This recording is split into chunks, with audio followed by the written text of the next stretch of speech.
South Africa को दिखाई औकात, पहले वनडे में दी करारी मात, तो रोने लगा साउथ अफ्रीकी कोच। आखिरकार कैसे टीम इंडिया ने जिस तरह की हालत कर दी है साउथ अफ्रीका की, अब यहां से उनका कमबैक करना मुश्किल ही नहीं नामुमकिन है। सीरीज में टीम इंडिया 1-0 से आगे हो गई है। जैसे ही विराट कोहली और रोहित शर्मा की वापसी होती है वनडे सीरीज में, वैसे ही टीम का माहौल बदलता नजर आता है। और एक समय लगने लगा था जब साउथ अफ्रीका की टीम बल्लेबाजी कर रही थी, 350 का आंकड़ा क्रॉस करने की कोशिश कर रही थी कि 350 बनाया जाए और सीरीज में 1-0 से बढ़त बनाई जाए। वहां पर भारतीय टीम की तरफ से हर्षित राणा ने मिल करके कुलदीप यादव, प्रसिद्ध कृष्णा और अर्शदीप सिंह के साथ में जो कहर बरपाया है साउथ अफ्रीका के ऊपर में, साउथ अफ्रीका उबर ही नहीं पाया। हालांकि भारतीय टीम टॉस हारने के बाद पहले बल्लेबाजी करने के लिए बुलाई गई थी और पहले बल्लेबाजी करते हुए भारतीय टीम के लिए ओपनर हालांकि अच्छी शुरुआत नहीं दे पाया। 25 रन पर पहला विकेट टीम इंडिया गिर गया जायसवाल के रूप में, लेकिन रोको की जोड़ी कामयाब रही। 136 रनों की जो पार्टनरशिप हुई दूसरे विकेट के लिए रोहित शर्मा और विराट कोहली के बीच में, उसने इस मुकाबले का टोन जो है वो सेट कर दिया। जब आउट हुए रोहित शर्मा 57 रन बना करके, विराट कोहली क्रीज पर मौजूद थे और विराट ने मेक श्योर किया कि किसी भी हाल में भारत 325 से नीचे रन नहीं बनाएगा। इवन उन्होंने अपना शतक पूरा किया 52वां वनडे में, और उसके साथ ही साथ जिस तरीके से उसके बाद भी धुलाई जारी रखी, 135 रन बना करके जब विराट कोहली चलते बने तो कप्तान केएल राहुल ने पारी संभाल ली। 60 रन उन्होंने बनाए, 20 बॉल में 32 जडेजा ने बना दिए। तो कुल मिलाकर जब 350 का पीछा करने की बारी आई तो ऐसा लगा कि शायद साउथ अफ्रीका की टीम जो है वो चैलेंज जरूर देगी टीम इंडिया को। लेकिन हर्षित राणा के इरादे कुछ अलग ही नजर आ रहे थे। पहले ही अपने ओवर में विकेट निकाल करके चलते चले गए। 2 ओवर में शुरुआती 2 विकेट निकाल लिया। क्विंटन डिकॉक को निपटा दिया, रिकल्टन को निपटा दिया, यानी उन दोनों खिलाड़ियों को खाता तक खोलने नहीं दिया हर्षित राणा ने। और पेस 140 145 की रफ्तार, धारदार रफ्तार, और जिस तरीके से गेंदबाजी कर रहे थे साउथ अफ्रीका बल्लेबाजों को भनक तक नहीं लग रही थी कि आखिरकार कौन सी गेंद किस गति पर आ रही है, कौन सी लेंथ पे आ रही है। यानी हर्षित राणा ने तोड़ फोड़ कर रख दिया। तो साथ में अर्शदीप सिंह कहां चुप रहने वाले थे। अर्शदीप सिंह ने कहा कोई बात नहीं है, मैं भी कोई कम थोड़ी ना हूं। तो अर्शदीप सिंह आते हैं गेंदबाजी करने और उन्होंने विकेट के पीछे एडन माकरम कप्तान को भी निपटा दिया। हालांकि आज उनका असली कप्तान जो है वो डरा सहमा ड्रेसिंग रूम में बैठा हुआ इंतजार कर रहा था कि कोई बात नहीं, आज भारतीय टीम के सामने तो जा ही नहीं सकता हूं। और ऐसे में भारतीय टीम के तरफ से लगातार हमले हो रहे थे। लेकिन एक समय ऐसा भी आ गया था जब मैथ्यू ब्रिड्सके और टॉनी डिजोर्जी की टीम, दोनों जो जोड़ी थी वो बल्लेबाजी कर रही थी। एक समय लगने लगा था कि शायद यहां पर तो बड़ी परेशानी हो जाएगी, कहीं ऐसा ना हो कि परेशानी हो जाए, टीम इंडिया के लिए मुश्किल खड़ी हो जाए। 3 विकेट गिर गए थे। लेकिन उसके बाद अगर देखा जाए तो टॉनी डिजोर्जी और ब्रिड्सके के बीच में कुल मिलाकर के 66 रन की पार्टनरशिप हो गई थी और ये पार्टनरशिप 10 ओवर में लगभग हो गया था। लगने लगा था कि अगर ये पार्टनरशिप नहीं तोड़ी गई तो बाद में डेविड ब्रेविस जैसा बल्लेबाज है, मार्को एंसन ही बड़ी अच्छी हिटिंग करता है, तो जल्दी से विकेट निकाला जाए।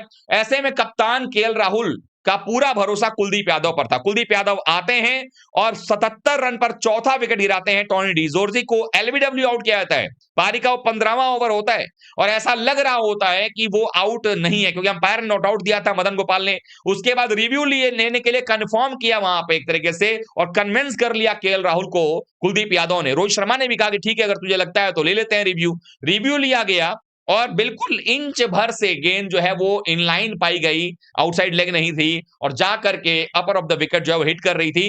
भारत ने 77 पर चौथा विकेट गिरा दिया था और उसके बाद एक समय लगने लगा था कि अब तो भारतीय टीम जो है इस मुकाबले में कमबैक कर चुकी है।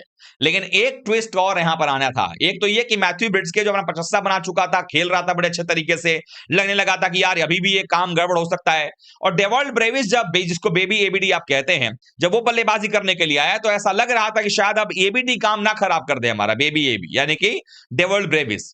डेवॉल्ड ब्रेविस 2 ही प्रकार का खेल जानता है। रोहित ने कहा भी विकेट के पीछे से कुलदीप यादव को कि तो इसको अच्छे से गेंद डाल, क्योंकि ये 2 ही चीज जानता है, या तो ये छक्का मारेगा या तो ये डिफेंड करेगा। इसके पास तीसरा गेम है ही नहीं, 2 ही गेम है, या तो डिफेंस करता है या तो फिर ये जो है बाउंड्री में लगाता है। तो इसके खिलाफ कुछ अलग रणनीति बनानी पड़ेगी। हालांकि वो रणनीति कुलदीप यादव की काम नहीं आ रही थी। डेवॉल्ड ब्रेविस लग रहा था जैसे कि सिर्फ कुटाई पिटाई के इरादे से उतरा हुआ है, इसीलिए उसने 28 गेंद में ही 37 रन बना लिए थे, जिसमें 2 चौके शामिल थे और 3 छक्के थे। स्ट्राइक रेट 132 का था। आप सोचिए, 2 चौका 8 और फिर 3 छक्के 18, 30 रन तो बाउंड्री से बंदे ने लगभग बना दिया था, 26 रन। और ये दिखा रहा था कि अगर ये खेलता रहा तो एक तो जो रिक्वायर्ड रन रेट चाहिए था 7 रन का, उसको ये नीचे लेकर के आ गया था। करंट रन रेट जो था वो 6 के ऊपर चलने लगा था और बड़े तेजी के साथ जो है वो पार्टनरशिप भी आगे की तरफ बढ़ती नजर आ रही थी। आप इसी से अंदाजा लगा सकते हैं कि डेवल्ड ब्रेविस जो था उसने 37 बना दिए थे, उसके और साथ में अगर देखा जाए तो मैथ्यू ब्रिड्सके के बीच में जो पार्टनरशिप थी वो 53 रनों की देखते ही देखते हो गई थी, सिर्फ और सिर्फ अगर देखें तो 6 ओवर और 4 गेंदों के अंदर में। आप इससे अंदाजा लगा सकते हैं कि किस तरीके से लगभग 7.5 पौने 8 रन प्रति ओवर के हिसाब से रन बनाए जा रहे थे। और उसके बाद आते हैं हर्षित राणा। शायद ये कप्तान को लगा कि यहां पर ही मौका है और हर्षित राणा गेंदबाजी करने आते हैं और डेवल्ड ब्रेविस को वो गेंद करते हैं।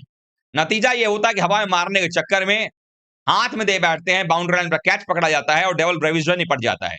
डेवल्ड ब्रेविस के जाने के बाद भी हालांकि मार्को यंसन आता है, काफी ताबड़तोड़ बल्लेबाजी करता है, चौके छक्कों की बारिश शुरू कर देता है। एक समय फिर से लगता है भारतीय टीम कहीं फंस तो नहीं गई है, ऐसी परिस्थितियां पैदा होती हुई नजर आती हैं।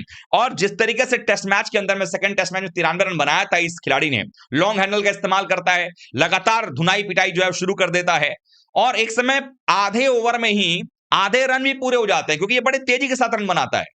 और ऐसे में भारतीय टीम को दुविधा नजर आती है कि आखिरकार किया तो क्या किया जाए, लेकिन टीम इंडिया ने जिस तरीके से वापसी किया, वो जो कहते हैं दिया बुझने से पहले फड़फड़ाता है, वैसी हालत नजर आई और फाइनली टीम इंडिया ने साउथ अफ्रीका के जिस तरीके से लपेटा है पहले मुकाबले के अंदर में, ये बिना रोहित शर्मा और विराट कोहली के परफॉर्मेंस के हो ही नहीं पाता। विराट कोहली का ये वनडे में 52वां शतक था, 80 से ज्यादा शतक ऑलरेडी अंतरराष्ट्रीय क्रिकेट में लगा चुके हैं, लेकिन जिस तरीके से विराट कोहली ने खेला है उससे एक बात तो स्पष्ट हो गया कि विराट कोहली की पारी जो रही है वो कमाल तो रही है। रोहित शर्मा का जो 57 रन आया था, दोनों के बीच जो पार्टनरशिप बनी थी, उसने टीम इंडिया को मुकाबले में बना के रखा।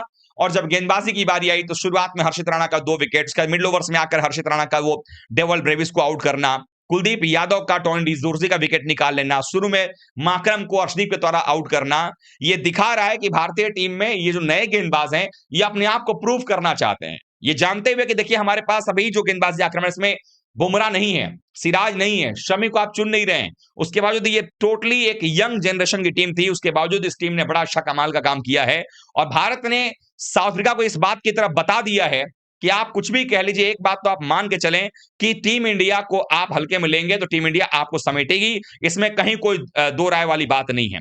तो ये साफ तौर पर दिखा रहा है कि टीम इंडिया को अच्छा करना पड़ेगा। हालांकि मिडिल ओवर्स के अंदर में और लोअर मिडिल ओवर्स के अंदर में हमने देखा प्रसिद्ध कृष्णा को मार्को यंसन ने बड़ा जबरदस्त पिटाई किया, 15-15 रन 18-18 रन के ओवर आए। हालांकि यही प्रसिद्ध कृष्णा ने पहला ओवर मैडन डाला था, तो उसमें भी कुछ सुधार करने की जरूरत है कि बाद में जब आप गेंदबाजी कर रहे हैं, ड्यू आएगा, ऑब्वियस सी बात आप टॉस नहीं जीत रहे हैं, तो जब ड्यू आएगा तो आपके ऊपर दबाव जरूर आएगा, उसको कैसे आप और बेहतर टैकल करेंगे ये बड़ा सवाल बनता नजर आ रहा है। लेकिन एक बात तय है कि टीम इंडिया ने सीरीज में 1-0 की बढ़त बना ली है।